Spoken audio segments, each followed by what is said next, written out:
रामचरितमानस की कथा को सुनने से सारे कष्ट दूर होते हैं। घर में धन धान्य मान सम्मान की वृद्धि होती है। अंत में मनुष्य को मोक्ष की प्राप्ति होती है। आज की कथा है अयोध्या कांड, राम के राज तिलक की घोषणा। इससे पहले आप लोग वीडियो को लाइक शेयर करें और कमेंट में जय श्री राम लिखें।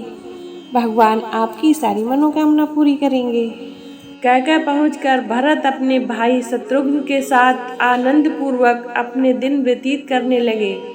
भरत के मामा अश्वपति उनसे उतना ही प्रेम करते थे जितना कि उनके पिता राजा दशरथ करते थे।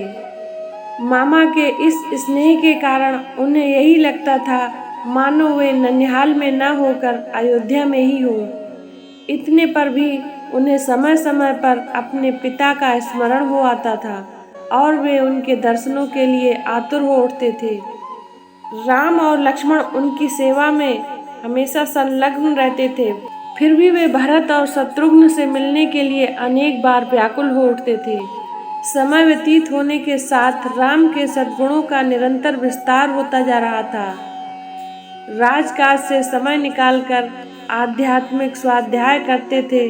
वेदों का सांगोपांग अध्ययन करना और सूत्रों के रहस्यों को समझकर उन पर मनन करना उनका स्वभाव बन गया था।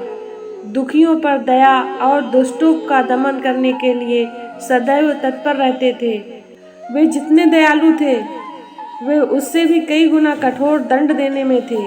वे न केवल मंत्रियों की नीति युक्त बातें ही सुनते बल्कि अपनी ओर से उन्हें अपने तर्क सम्मत अटाके प्रस्तुत करके परामर्श भी दिया करते थे। अनेक युद्धों में उन्होंने सेनापति का दायित्व संभालकर शत्रुओं को अपने पराक्रम से परास्त किया था। जिस स्थान में वे भ्रमण के लिए गए वहां के प्रचलित रीति रिवाजों, सांस्कृतिक धारणाओं का अध्ययन किया, उन्हें समझा और उनका यथोचित सम्मान दिया। उनके क्रियाकलाप ऐसे थे कि लोगों को विश्वास हो गया कि रामचंद्र क्षमा में पृथ्वी के समान, बुद्धि विवेक में बृहस्पति के समान, शक्ति में साक्षात देवताओं के अधिपति इंद्र के समान हैं। स्वयं राजा दशरथ के मस्तिष्क में यह बात स्थापित हो गई कि जब भी राम अयोध्या के सिंहासन को सुशोभित करेंगे उनका राज्य अपूर्व सुखदायक होगा और वे अपने समय के सर्वाधिक योग्य एवं आदर्श नरेश सिद्ध होंगे। राजा दशरथ अब अतिशीघ्र राम को राज्याभिषेक कर देना चाहते थे। उन्होंने मंत्रियों को बुलाकर कहा, हे मंत्रीगण, अब मैं वृद्ध हो चला हूँ और रामचंद्र राज सिंहासन पर बैठने के योग्य हो गए हैं। मेरी प्रबल इच्छा है कि अतिशीघ्र राम का अभिषेक कर दूं। अपने इस विचार पर आप लोगों की सहमति के लिए ही मैंने आप लोगों को यहाँ पर बुलाया है। कृपया आप सभी अपनी सहमति दीजिए। राजा दशरथ के इस प्रस्ताव को सभी मंत्रियों ने प्रसन्नतापूर्वक स्वीकार किया।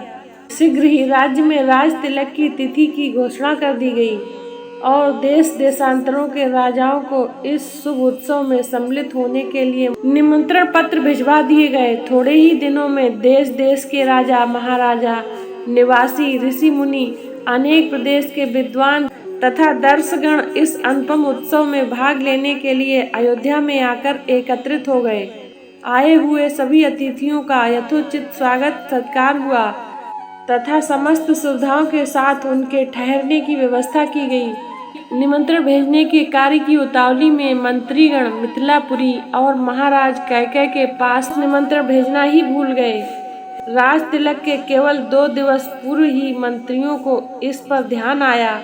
वे अत्यंत चिंतित हो गए और डरते डरते अपनी भूल के विषय में महाराज दशरथ को बताया। यह सुनकर महाराज को बहुत दुख हुआ, किंतु अब कर ही क्या सकते थे। सभी अतिथि आ चुके थे, इसलिए राज तिलक की तिथि को टाला नहीं जा सकता था। इस पर महाराज दशरथ बोले, अब जो हुआ सो हुआ, परंतु बात बड़ी अनुचित है।